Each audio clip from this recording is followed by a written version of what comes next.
Hello everyone, I'm Ronald Mehta and welcome back to our channel digiate.com.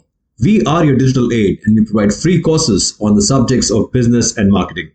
Let's start with understanding product lifecycle and the strategies used in each stage. Products of different kinds comprise a limited life. Therefore, we have the product lifecycle. There are 4 phases to every product lifecycle: introduction, growth, maturity, and decline. The product lifecycle, as you can see, is a graphical representation of a company's and profits made from a product over an arbitrary length of time. The product sales process is made up of a number of phases, each with its own set of challenges, prospects, and roadblocks. The company's profit and hence market value increases and decreases at various times during the product's lifecycle. Ultimately, the PLC is a model that depicts the various phases a product goes through from its birth in the market to its demise or withdrawal. Now let's look at each of these stages briefly with suitable examples, starting with the first one, introduction stage. In the introduction stage, demand for the product needs to be created. Expenses are either too high or too low. There will be lesser to no competition in the market. The stage of introduction is assigned to a new product when it enters the market. A higher value in the life cycle of the product is observed after its launch. It does not guarantee or ruin the product's success. At this point, businesses can gain a feeling for consumers' reaction to the product, whether they like it and how successful it will be. It is also frequently heavy expenditure for the firm since there is no assurance that the product will make enough money on its own to pay for itself. For instance, Lego has recently launched a new $400 line Knight's Castle. Last year, Lego came up with the promise that its 90th anniversary would be an unforgettable one, as the company had committed to reintroduce one of its classic themes such as space, castle or pirates alongside new and adult-grade Lego set. To start, Lego has announced the Galaxy Explorer, a $100 more expensive version of the iconic Lego spacecraft that is available to pre-order now. Second, the Lion's Knight Castle is being revealed with a retail price of $400 and about 4,500 pieces. It is easily the most detailed and magnificent castle playset Lego has ever built, so they all are in the introduction stage. Moving on to the next stage of growth stage. In the growth stage, sales volume will increase significantly or they may not. Profits will get boosted. Public awareness will definitely increase. Customers start to interact with the product and subsequently acquire it at a higher rate by this time. The concept of the product is established and it becomes more popular, resulting in greater sales.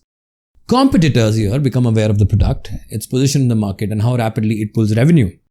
As a result, the product opens up new markets. The product is significantly updated in this stage to improve its capabilities and features. For instance, Tesla.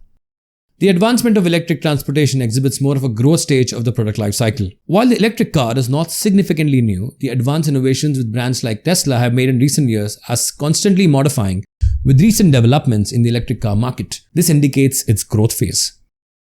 Moving on to the maturity stage. In this stage, the brand may have peaked in sales volume, the product might reach market saturation, and increased competition can be seen in the market. It's a sticky wicket. When a product reaches maturity, sales typically drop or even cease. This indicates that the market is becoming saturated. Competition in terms of price may be experienced at this point, implying declining margins as prices fall due to external factors such as competition or reduced demand. At this point, marketing efforts are focused on repelling competition, and businesses will create new or modified goods to appeal to a different demographic. The maturity stage of a product life cycle lasts for a certain duration depending on the product. Now, brands such as Coca-Cola and Pepsi have taken the maturity phase rather slowly. The example in this case is of Apple. According to a report from Bloomberg's Mark Gurman, Apple is preparing a release of slew of new devices between now and the beginning of 2023 because most of their products are hitting the maturity stage. There will be 4 iPhone 14 models, 3 new iPad Pros, 3 updated Mac M3 with faster processors and better graphics, 1 pair of AirPods Pro headphones and a new HomePod and an improved spec-boosted Apple TV. Apple showed 2 new Macs with M2 chip at its most recent worldwide developers conference. Gurman added that the M3 processor is already in the development and will likely appear in the 13 and the 15-inch MacBook Air models next year. Apple will release upgraded 11-inch and 12.9-inch iPad Pro versions with M2 processors later this year, as there is a larger iPad between 14 and 15 inches in the next year or two. So that is getting prepared for the maturity stage so that consumers are still interested in the brand with these new upgraded models of existing phones and laptops and iPads. Finally, the decline stage. In this stage, sales volume decline, price as well as profitability will decrease, and product might be discontinued. Despite the fact that firms try to keep their products alive as long as possible in this stage, decline is inevitable for every product. Sales of the firm's product drop significantly and customer behavior towards the brand changes owing to reduced demand. The company's product market share drops and competition causes sales to fall. Ultimately, profits will turn out to be more challenging for production or distribution instead of sales and growth. So the whole rationale is to ensure that when you hit the maturity stage, launch new versions of your product to keep it more contemporary in the market, as Apple and other electronic giants do. But as far as decline is concerned, iPod was no exception. Our music listening habits were changed by the iPod. It helped turn Apple into the world's biggest companies. The iPod was Apple's biggest product, but now it is no longer found anywhere. The iPod Classic, Nano and Shuffle are not found anymore.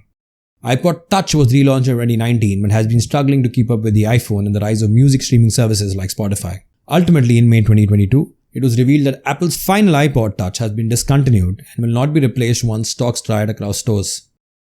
Finally, to conclude, product lifecycle analysis might assist businesses in determining if their products are operating at optimum efficiency and whether they need to adjust their focus to save or revive the brand's value. Companies may use PLC analysis to make better pivoting and product development decisions regarding when to pivot and how long their items will endure in the market, as done by Coke and Pepsi for years. Factors such as competitors, sales and cost, to name a few, are all taken into account. This aids firms in determining if they need to develop new goods in order to continue generating revenue, especially if the majority of their products are at the maturity or decline phase of the product life cycle. So that's it, folks. This brings an end to the topic on product life cycle and the strategies to be used. These are the list of sources and links referred to for our content in the video. Thank you and stay tuned for more videos.